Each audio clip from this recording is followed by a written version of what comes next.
আসসালামু আলাইকুম রহমতুল্লাহ। আরে ভাই, দেশ পরিচালনা করতে না পারলে ছেড়ে দেন।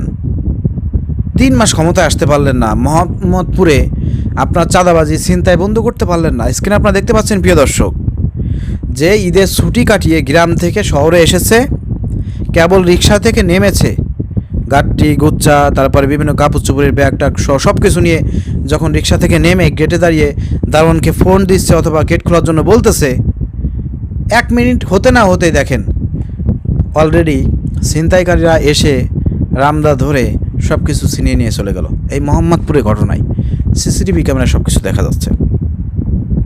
আরে ভাই, মোহাম্মদপুরে সন্ত্রাসী কর্মকাণ্ড আপনারা বন্ধ করতে পারলেন না, কিসের দেশ পরিচালনা করেন? কি দেশ পরিচালনা করেন? দেশের দায়িত্ব নিতে আপনাদেরকে কে বলছে? মোহাম্মদপুরে তো আওয়ামী লীগের সময় এরকমের হয় নাই, এত চিন্তাই হয় নাই। 5 আগস্টের পর যত পরিমাণ হচ্ছে,